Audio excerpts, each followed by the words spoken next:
Happy New Year, everyone. Welcome to 2025 Section 1 girls basketball season. Going to get started back up on Friday with the slam dunk. The first game is a very good one. It's going to take, you're going to see a contending team in Class A in Pleasantville taking on Tuckahoe, the Class C champions from last year, in a very good, fun matchup to start a triple header on Friday at the Slam Dunk at the County Center, and then, of course, 6 more games, all games you can watch on LocalLive. I've been watching a lot of LocalLive last couple weeks, just kind of kill some time during this very long Christmas break, and I feel like I kind of caught myself up. Went to a bunch of games, took my family to a few games on the girls' side, and I feel ready to give you my early January, New Year's Day predictions for what's going to happen in these next 2 months. We start in Class AAA, where it's really not much of a mystery right now. I just, when you look at who the favorite is right now, it's very clearly Albertus Magnus. Last year's Class AA state champions, they seem like a team on a mission right now. I mean, what they did to Panis in the tournament championship at Albertus Magnus tells you everything you need to know about where the Falcons are as a program. Julia Scott is so good. They're matchup proof. I mean, they can beat you in so many different ways. We're seeing young players, freshmen come up. Maddie Zuppi continues to get better. Riley Harold, and of course, Julia Scott in the middle. If you can't stop Julia Scott, you're not going to beat Albertus Magnus, and I don't know if any team is. They're going to take on Christ the King at the County Center on Saturday in the Slam Dunk. That is going to be a very interesting matchup. Wouldn't surprise me if Albertus Magnus won. So that makes Albertus Magnus the clear favorites in Class AAA. Team to watch out for, it's got to be Suffern. I mean, you look at what Suffern has done. They beat Pearl River, which was, it was kind of like a marquee win for them. That was the best win they maybe were going to have all season until they beat Ketchum a couple weeks later, and they do it at home. They do it at Nyack in the opening round of the tournament. A bit of a shocker to take down the defending champions who just beat Ursuline a couple days earlier.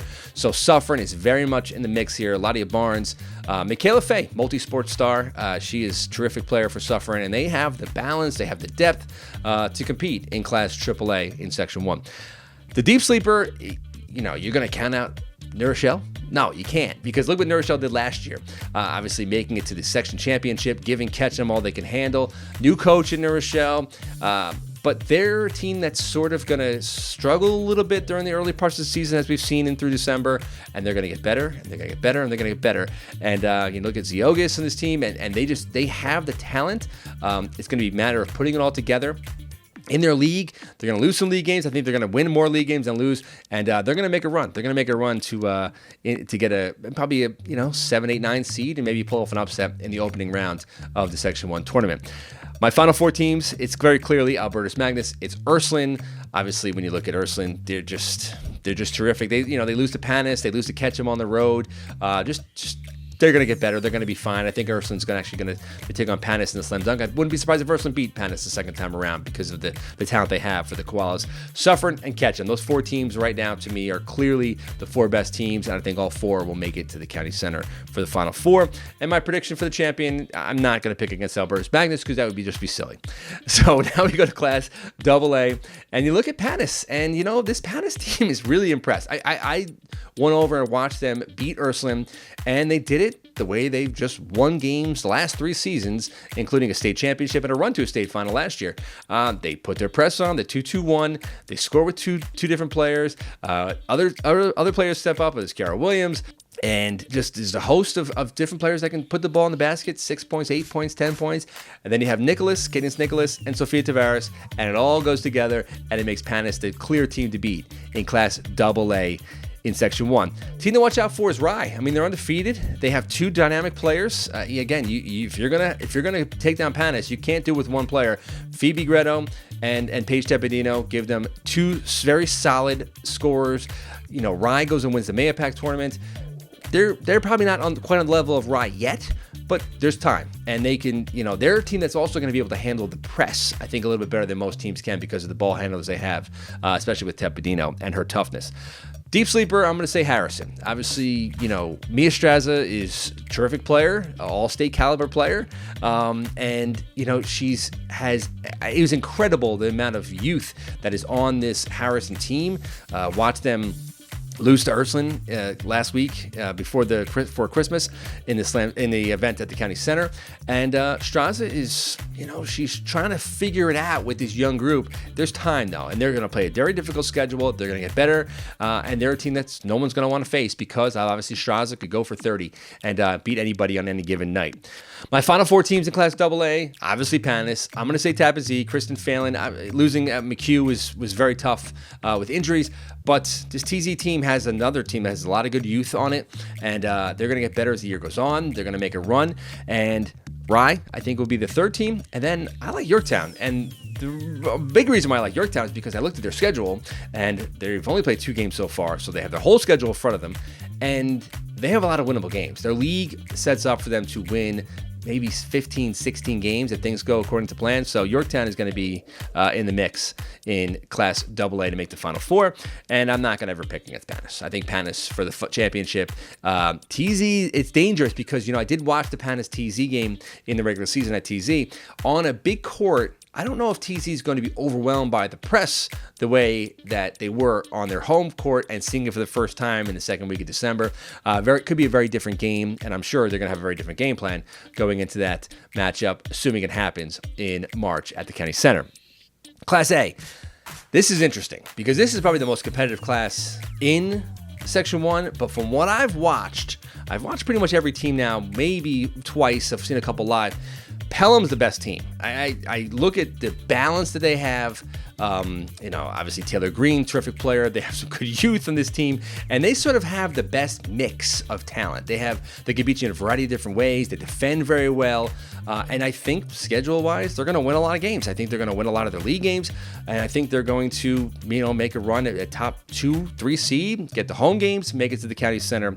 And to me, Pelham is the best team on paper in Class A.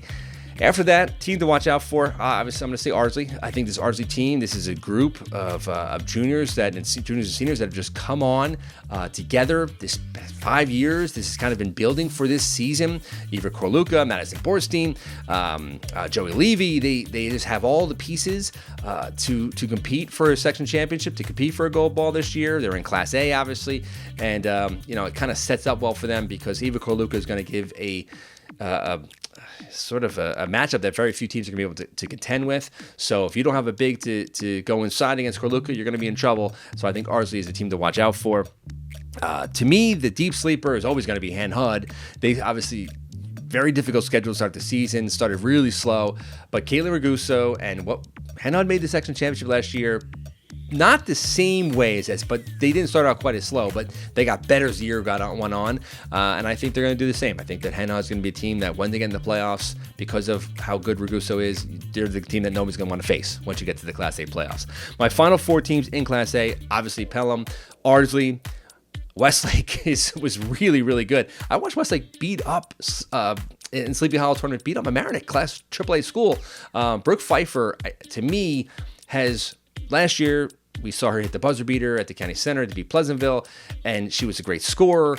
Now she's just so tough, and she plays with such a level of confidence that Westlake is, they have plenty of pieces around her, and capable scorers. And to me, Westlake is probably the most dangerous team in Class A. Wouldn't shock me if they won a section championship, to be honest. Just from what I watched that day, the toughness, the balance that they have, it's impressive. And then Pearl River, of course, they beat Ardsley at home. So Pearl River, to me, is going to be right in the mix there. Picking a section champion, Pearl River's going to have a high seed. They're going to get the home games they need, to get there. Playing all their games in Rockland County is a huge advantage. Anyone will admit that. But to me, the team that should win the gold ball is going to be Pelham, as I said. Just for all the reasons I just said. It's just the most balanced, the most depth of talent. So many different players can beat you on a given night. They're the type of team that I think over the course of the year, they can have 5, 6 different girls lead the team in scoring on a given night, which very few teams can say they have in Section 1 this year in any class. Class B, favorite right now in Class B, we're going to say it's got to be YMA. I mean, they're sitting atop the standings on GameDay One. They've played really well. This is a team that's also very hungry. They graduated seniors last year that lost the buzzer, but they have a lot of players who were on that court and sort of suffered through that disappointment. Now they're in Class B. And I think Eli Moyes, the head coach, has them sort of believing that they could make a run at a gold ball, and for very good reason. They're a very athletic team. They're very deep. They got great size. They kind of have all the pieces that very few teams are going to be able to match up with. It's going to be a matter of just a team that's never won before trying to win. So that's going to be a big thing for YMA, Yonkers Montessori, going into the second half of the season in Class B. The deep sleeper is going to be Blind Brook. I mean, they're going to play a very difficult schedule, but they're terrific. Kendall Koenigsberg, 1,000-point scorer. She is such a very talented player. Her alone, sometimes, when all things, when in doubt, you always pick the team that has the best player. She's going to be the best player in the conference.